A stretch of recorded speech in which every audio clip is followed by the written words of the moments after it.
বেশি লাগছে, এবং এই শটটা আমাকে যতটুকু স্পিরিট দেয়, এটা আমার আমার জন্য এই কয়েকটা লাইনই অনেক অনুপ্রেরণা। সেটা এমন ছিল, যদি হাঁটতে চাও সফলতার পথে, তবে অজুহাত কেন নিজের সাথে?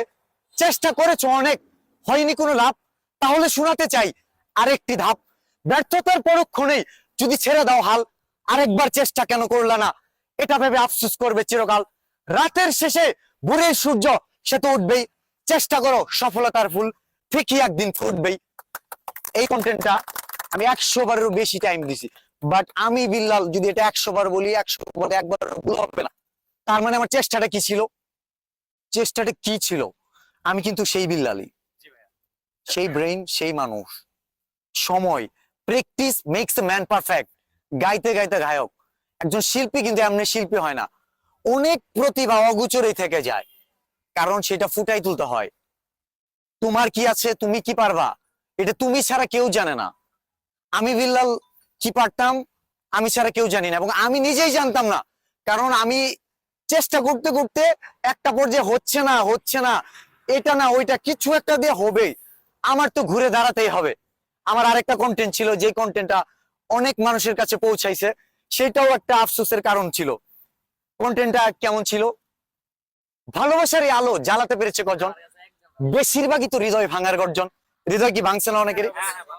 পারবো কিনা জানি না, তবে স্বপ্ন আমার একটাই, আমি তোমার আফসোসের কারণ হতে চাই। আমি কি পেরেছি? আমি কিন্তু তখন বলেছি পারবো কিনা জানি না, কিন্তু আমি জানতাম। কিন্তু আমি যদি বলতাম যে আমি জানি, তাহলে বুঝতো না। কিন্তু আমার ওই কথাটা প্রমাণ করতে সময় লাগছে না। তো আপনি কি করবেন, কি পারবেন, সেটার জন্য সময় দিতে হবে, চেষ্টা করতে হবে। আমার একটা কন্টেন্ট ছিল, যেখানে আমি একটা সিরাজগঞ্জ পাওয়ার স্টেশনে এলেঙ্গা ব্রিজ ক্রস হয়ে ওই পাশে গিয়ে শর্ট দিই, যমুনা সেতুর নিচে। যে কন্টেন্টে আমার লাইফের সবচেয়ে একটা হার্ডওয়ার্কিং কন্টেন্ট ছিল। এই 3 কিলোমিটার বনের ভিতর দিয়ে গেছি, খুবই চ্যালেঞ্জ, কোনো মানুষজন ছিল না, এবং ওইখানে গিয়ে আমি ফিল করছি চেষ্টার কমতি রেখে ছেড়ো না হাল, ভাগ্যের চাকা ঘুরবে আজ নয়তো কাল। এটা কই থেকে আসছে? এটা এআই দিতে পারবে না। আমি আসলে ওইখানে চেষ্টা করছিলাম, ওই কন্টেন্ট আমার এর আগে কখনো আমাকে দিতে পারে নাই। তার মানে তুমি তোমার কাজটা তোমার জায়গায় দাঁড় সেদিনই, যেদিন তুমি ওই কাজ পর্যন্ত পৌঁছাবা, তোমার কন্টেন্ট 10 মিলিয়ন ভিউজও হবে। কিন্তু আজকে হবে না, কারণ আজকের কাজটা তুমি 10 মিলিয়ন রিচ করার যোগ্যতা রাখো না। কেউ যদি মনে করো কেউ কাউকে সাপোর্ট দিয়ে কিছু করে ফেলবে, টোটালি ভুল, টোটালি ভুল। আমাকে সাপোর্ট দিয়ে কেউ মেসি বানাইতে পারবে না, ক্রিশ্চিয়ানো বানাইতে পারবে না।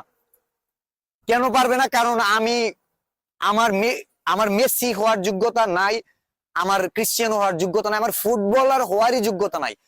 আমি ক্ষেতের মাঠে যে খেলবো, সেখানেও আমি র্যাঙ্কিং অনেক পিছায় থাকি। তাহলে ওইটা আমার জন্য ভুল জায়গা। যদি চেষ্টা করার পরে যদি দেখো কন্টেন্ট ক্রিয়েশন হচ্ছে না, লিভ নাও।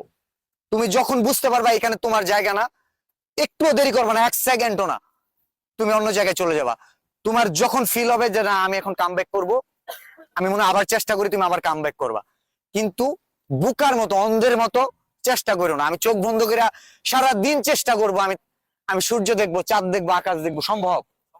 আমি দিন রাত কিছুই দেখতে পারবো না, অন্ধকারই দেখবো। তো তুমি যদি আলো দেখতে চাও, চোখ বন্ধ করে না, চোখ খুলে দেখো। এটাই হচ্ছে তোমাদের জন্য আমার মেসেজ। আমি আমার ক্ষুদ্র জ্ঞান থেকে বলি, আমার এক লাইনও হতে পারে তোমার জীবন বদলাইতে পারে, কারণ আমার জীবনেও এমন একটা মানুষ আছে যার এক লাইনও আমার জীবন বদলাইছে। তো এইরকম এইরকম সময় এটা হয়তো পাবা না। এই ভিডিওটা হয়তো ইন্টারনেটে দেখবে, মিলিয়ন মিলিয়ন ভিউজ হবে, সেটা দিয়ে হয়তো তুমি খুশি হবা, তোমার কিছু ফলোয়ার আসতে পারে, কিন্তু এটা তোমার ক্যারিয়ার হবে না। ওইটা শর্টস অফ বিল্লালের ক্যারিয়ার। তো নিজের কাজটা করবা, তোমাদের কাছে অনুরোধ রইলো। আর তোমরা যদি ভালো করো, এটা আমাদের জন্য প্রাপ্তি। কারণ আমি বলতে পারবো এই প্রফেশনে, এই ইন্ডাস্ট্রিতে আমিও ছিলাম না, এই ইন্ডাস্ট্রি ডেভেলপ হয়েছে, সমৃদ্ধ হয়েছে। আমরা আমরা কখনোই জনপ্রিয়তা সারা জীবন রাখতে পারবো না, সম্ভব না। আর এটা মেনে নিয়ে কাজ করতেছি। সবার আসসালামু আলাইকুম।